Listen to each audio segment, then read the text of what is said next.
ദൈവനാമത്തിന് മഹത്വമുണ്ടാകട്ടെ. അനുഗ്രഹിക്കപ്പെട്ട ഈ പ്രഭാതത്തിനായിട്ട് ദൈവത്തിന് സ്തുതിയും സ്തോത്രവും അർപ്പിക്കാം. ഇന്നത്തെ നമ്മുടെ ചിന്തയുടെ തലക്കെട്ടെന്ന് പറഞ്ഞാൽ റിന്യൂ യുവർ സ്ട്രെങ്ത്, നിങ്ങളുടെ ശക്തിയെ പുതുക്കുക. നമുക്കിതിന് ആധാരമായിട്ടൊരു വാക്യം വായിക്കാം. ഐസയ 40:31, യെശയ്യാവ് 40:31. എങ്കിലും യഹോവയെ കാത്തിരിക്കുന്നവർ ശക്തിയെ പുതുക്കും. അവർ കഴുകന്മാരെ പോലെ ചിറകടിച്ച് കയറും. അവർ തളർന്നു പോകാതെ ഓടുകയും ക്ഷീണിച്ചു പോകാതെ നടക്കുകയും ചെയ്യും. യഹോവയെ കാത്തിരിക്കുന്നവരെങ്ങനെയാണ് ശക്തിയെ പുതുക്കുന്ന ഒരു അനുഭവം. ഇതിന്റെ മുന്നിലെ വചനം പറയുന്നു 29, ക്ഷീണിച്ചിരിക്കുന്നവന് ശക്തി നൽകുന്നു, ബലമില്ലാത്തവന് ബലം വർദ്ധിപ്പിക്കുന്നു. പലപ്പോഴും നമ്മുടെ ജീവിത സാഹചര്യങ്ങൾ നമ്മൾ ഒത്തിരി ക്ഷീണിച്ചിരിക്കുക. ക്ഷീണമാണ്, മനസ്സിനും ശരീരത്തിനും ഒക്കെ ക്ഷീണവും തളർച്ചയുമാണ്. ബലമില്ല. എനിക്ക് ദൈവമേ, എൻ്റെ കാര്യാദികൾ ചെയ്യാൻ പോലും എനിക്കൊരു ബലം ലഭിക്കുന്നില്ല ദൈവമേ. എൻ്റെ ശരീരമൊക്കെ വളരെ തളർന്ന പോലെ, എനിക്കൊരു ബലമില്ലായ്മ. എനിക്ക് ദൈവമേ അങ്ങയുടെ ഒരു പ്രവൃത്തി ചെയ്യാനും കഴിയുന്നില്ല. എൻ്റെ കാര്യങ്ങൾ പോലും എനിക്ക് ചെയ്യാൻ കഴിയുന്നില്ല. കാരണം എൻ്റെ മനസ്സ് ഭയങ്കരമായിട്ട് ക്ഷീണിച്ചു. എൻ്റെ ശരീരത്തിന് തീരെ ബലമില്ലാത്തതുപോലെ എനിക്കൊന്നും ചെയ്യാൻ കഴിയുന്നില്ലെന്ന് ദൈവസന്നിധിയിൽ നിലവിളിക്കുന്ന എത്ര പേരുണ്ട്. ദൈവവചനം ഇവിടെ പറയുവാണ്, യൗവനക്കാരും ഇടറി വീഴും, ബാല്യക്കാർ ക്ഷീണിച്ച് തളർന്നു പോകും, യൗവനക്കാരും ഇടറി വീഴും. അപ്പോൾ ബാല്യവും യൗവനവും എന്നൊക്കെ പറഞ്ഞു കഴിഞ്ഞാൽ ജീവിതത്തിലെ ഏറ്റവും ശക്തിയുള്ളൊരു സമയമാണ്. പിന്നീട് അങ്ങോട്ട് പോകുന്തോറും ശക്തി കുറയുന്നൊരനുഭവം. ബാല്യത്തിലും യൗവനത്തിലും നല്ല ശക്തിയുള്ളൊരു സമയം. അപ്പോൾ ഈ ബാല്യക്കാരും ക്ഷീണിച്ചു പോകാം, യൗവനക്കാരും ഇടറി വീഴാം. ഇത്രയും ശക്തിയുള്ള ആ കാലഘട്ടങ്ങളിലെ ആളുകൾ വരെ ക്ഷീണിച്ചു ഇടറി പോകാം. എങ്കിലും യഹോവയെ കാത്തിരിക്കുന്നവർ ശക്തിയെ പുതുക്കും. അതെന്തുവാ? യഹോവയെ കാത്തിരിക്കുന്നവരെന്ന് ശക്തിയെ നമ്മുടെ മേലെ ദൈവം ഒരു ശക്തി പകരും. അപ്പം നമ്മൾ ശക്തിയെ പുതുക്കി ദൈവസന്നിധി വരുന്ന ഒരു അനുഭവം. നമ്മൾ ബലമില്ലാതെയും ക്ഷീണിച്ചും തളർന്നും മനസ്സും തളർന്നും ബലവുമില്ലാതെ ദൈവസന്നിധി നിലവിളിച്ചുകൊണ്ടിരിക്കുന്ന അനുഭവമാണെങ്കിൽ ദൈവസന്നിധിയിലൊന്ന് വന്നാൽ ദൈവസന്നിധിയിലൊന്ന് മുട്ടുമടക്കി ദൈവത്തോട് പറയുവാൻ പറ്റുമോ? ദൈവം, എനിക്ക് ബലമില്ല, എനിക്ക് ശക്തിയില്ല ദൈവം, എൻ്റെ കാര്യാദികൾ ചെയ്യാൻ പോലും എനിക്ക് ബലമില്ലാത്തപ്പോൾ എൻ്റെ മനസ്സ് ഭയങ്കരമായിട്ട് ക്ഷീണിച്ചിരിക്കുക, എൻ്റെ ശരീരത്തിന് ഒട്ടും ബലമില്ല ദൈവമേ എന്ന് ദൈവസന്നിധി പ്രാർത്ഥിക്കുമ്പോൾ ദൈവം പറയുക, എൻ്റെ അടുക്കിലേക്ക് വരുവിൻ, ഞാൻ നിങ്ങളുടെ ശക്തി ഒന്ന് പുതുക്കാം.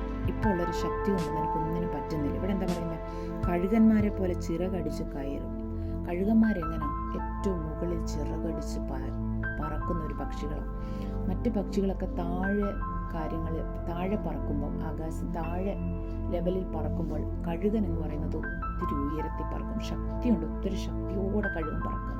അപ്പോൾ ദൈവത്തെ അന്വേഷിക്കുന്നവരെ എന്താ പറയുന്നത്? കഴുകന്മാരെ പോലെ ശക്തി തരുമെന്ന്.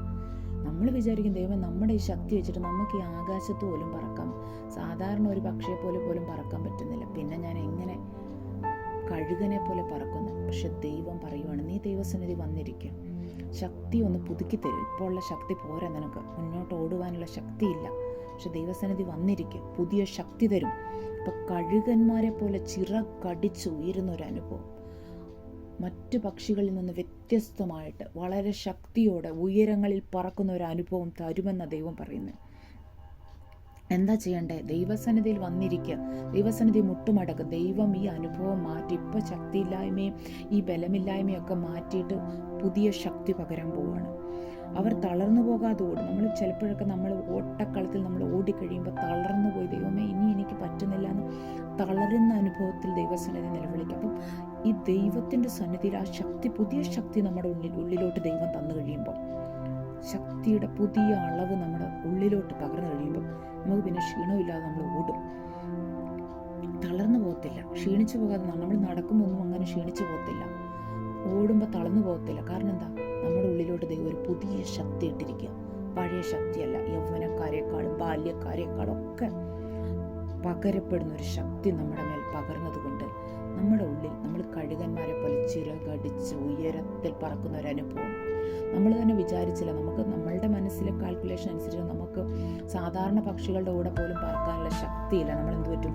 ക്ഷീണിച്ച് വളരെ തളർച്ചയായിട്ട് നമ്മുടെ മനസ്സും എപ്പോഴും തളർന്നിരിക്കുക. ദൈവമേ, എൻ്റെ ശരീരവും തളർന്നിരിക്കുക. പക്ഷെ ദൈവസന്നിധി വന്നിരുന്നാൽ ദൈവം ഒരു പുതിയ ശക്തി. അപ്പം ഒത്തിരി ഇങ്ങനെ മനം തകർന്നും വിഷമിച്ചിരിക്കുന്ന ഒരു ദൈവസന്നിധി വന്നിരിക്കുമ്പോൾ ദൈവത്തോട് പറയണം, ദൈവമേ എൻ്റെ മനസ്സ് വളരെ തകർന്നിരിക്കുന്നു, ക്ഷീണിച്ചിരിക്കുന്നു, എൻ്റെ ശരീരത്തിന് ബലമില്ല. പക്ഷെ ദൈവത്തിൻ്റെ വചനം പറയുന്നു, ബലം നൽകുന്നൊരു ദൈവം, ക്ഷീണിച്ചിരിക്കുന്നവനെ താങ്ങുന്ന ഒരു ദൈവം, ബലം വർദ്ധിപ്പിക്കുന്ന ഒരു ദൈവം, ശക്തി നൽകുന്ന ഒരു ദൈവമുണ്ടെന്ന് വചനം പറയുന്നല്ലോ. കർത്താവെ, ഞങ്ങളത് ഏറ്റുപറഞ്ഞ് പ്രാർത്ഥിക്കും. ദൈവമേ, കഴുകന്മാരെ പോലെ ചിറകടിച്ചുയരുവാൻ ഞങ്ങളുടെ ശക്തി ഒന്ന് പുതുക്കണേപ്പ. ഇപ്പോൾ ഉള്ള ശക്തി പോരെ ദൈവമേ. അങ്ങയുടെ പരിശുദ്ധാത്മാവിൻ്റെ ശക്തി ഞങ്ങളുടെ മേൽ പകർന്ന് ഞങ്ങൾക്ക് ഓടുവാനും കർത്താവെ നടക്കുവാനും ക്ഷീണിക്കാതെ നടക്കുവാനൊക്കെയുള്ള ഒരു കൃപ ഞങ്ങളുടെ മേലോട്ട് പകരണമെന്ന് ദൈവസന്നിധി നമുക്ക് പ്രാർത്ഥിക്കാം. അപ്പോൾ ദൈവം അത് നമ്മുടെ മേൽ പകർന്നു തരും. സങ്കീർത്തനങ്ങൾ 103:5 പറയുന്നു, നിന്റെ യൗവനം കഴുകനെ പോലെ പുതുകി വരക്കത്തക്കവണ്ണം അവൻ നിന്റെ വായ്ക്ക് നന്മ കൊണ്ട് തൃപ്തി വരുത്തുന്നു. നമ്മുടെ യൗവനം എന്ന് പറഞ്ഞാൽ യൗവനകാലത്ത് ഏറ്റവും ശക്തി പ്രാപിക്കുന്നൊരു കാലം. അതുപോലെ നമ്മുടെ ജീവിതത്തിൽ യൗവനം പോലെ ദൈവം ഒരു കഴുകനെ പോലെ, എവിടെയും കഴുകനെ പോലെ എന്ന് പറയുന്നു, പുതുകി വരത്തക്കവണ്ണം. കഴുകൻ അവൻ്റെ ശക്തി പുതുക്കി വീണ്ടും ഉയരങ്ങളിൽ പറന്നുയരുന്നത് പോലെ നമ്മൾ ശക്തിയില്ലാത്തവരായിട്ടിരിക്കാനല്ല, കഴുകനെ പോലെ എന്ത് വേണം? പറന്നുയരണം. ശക്തി ഒന്ന് പുതുക്കണം, ഉയരങ്ങളിൽ പറന്നുയരണം. നിന്റെ വായ്ക്ക് നന്മ കൊണ്ട് തൃപ്തി വരുത്തുന്ന ഒരു ദൈവം. അപ്പോൾ ഇരിക്കുന്ന അനുഭവം മാറ്റി നമ്മെ ഒന്ന് ബലവാനാക്കി തീർക്കുന്ന ഒരു അനുഭവം, നമ്മുടെ ഉള്ളിൽ ബലം നൽകുന്ന, നമ്മുടെ ശക്തിയെ വർദ്ധിപ്പിക്കുന്ന ദൈവം, നമ്മുടെ ശക്തിയെ പുതുക്കുന്ന ഒരു അനുഭവം ഉണ്ടാവണം. എങ്കിൽ നമ്മൾക്ക് ചിറകടിച്ച് പറന്ന് ദൈവസന്നിധിയിൽ യാത്ര ചെയ്യാൻ കഴിയും. പലപ്പോഴും നമ്മുടെ ജീവിതയാത്രയിൽ എന്താ പറ്റുന്നത്? നമ്മൾ ദൈവസന്നിധിയിൽ ഈ ബലമില്ലായ്മയും ക്ഷീണവും ഒക്കെ ദൈവസന്നിധി വെച്ച് കാര്യം നമ്മളത് നിരാശപ്പെട്ട് നമ്മൾ പ്രാർത്ഥിക്കാൻ പോലും കഴിയാതെ ഇങ്ങനെ ഇരിക്കുന്ന അനുഭവം. എന്നാൽ ദൈവം പറയും, എൻ്റെ അടുത്തോട്ട് പോകാൻ ഞാൻ എൻ്റെ ശക്തിയെ പുതുക്കിത്തരാം. ഈ അനുഭവത്തിൽ നിനക്ക് ഓടാൻ പറ്റത്തില്ല, നടക്കാൻ പോലും ശക്തിയില്ല, പിന്നെ നീ എങ്ങനെ ചിറകടിച്ച് പറന്നുയരും? ദൈവം പറയാം, നീ എൻ്റെ സന്നിധി വന്നിരിക്കുക, ഞാൻ നിൻ്റെ ശക്തി ഒന്ന് പുതുക്കിത്തരാം. അങ്ങനെ ക്ഷീണിച്ച് മനസ്സും ശരീരവും ക്ഷീണിച്ചിരിക്കുന്ന വ്യക്തികളുണ്ടെങ്കിൽ ദൈവസന്നിധി വന്നിരിക്കുക, ദൈവം ശക്തിയെ പുതുക്കി തരും. അങ്ങനെ തന്നെ പ്രാർത്ഥിക്കാം, ദൈവമേ ഞങ്ങളുടെ ശക്തിയെ പുതുക്കണേന്ന്. അപ്പോൾ ദൈവം ശക്തിയെ പുതുക്കും. നമുക്ക് ചിറകടിച്ച് കഴുകന്മാരെ പോലെ ഉയരത്തിൽ പറക്കുവാൻ കഴിയും. ഈ വചനങ്ങളാൽ ദൈവം നിങ്ങളെ അനുഗ്രഹിക്കട്ടെ. നമുക്ക് പ്രാർത്ഥിക്കാം. സ്വർഗ്ഗസ്ഥനായ ഞങ്ങളുടെ പിതാവേ, കർത്താവെ, ഞങ്ങൾ ക്ഷീണിച്ചിരിക്കുകയാണ്, ബലമില്ലാത്ത അനുഭവമാണ്. പക്ഷേ ദൈവവചനം പറയുന്നു, ബലം നൽകുന്നൊരു ദൈവം, ശക്തിയെ പുതുക്കുന്നൊരു ദൈവമുണ്ടെന്ന്.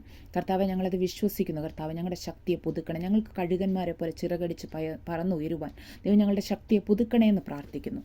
കർത്താവ് അങ്ങനെ ചെയ്തിരിക്കാൻ സ്തോത്രം. ഞങ്ങളുടെ ശക്തിയെ അങ്ങ് പുതുക്കിയിരിക്കാൻ നന്ദി കർത്താവെ. പ്രാർത്ഥന കേട്ടിരിക്കാൻ നീ സകല യേശുവിൻ്റെ നാമത്തിൽ തന്നെ. ആമേൻ.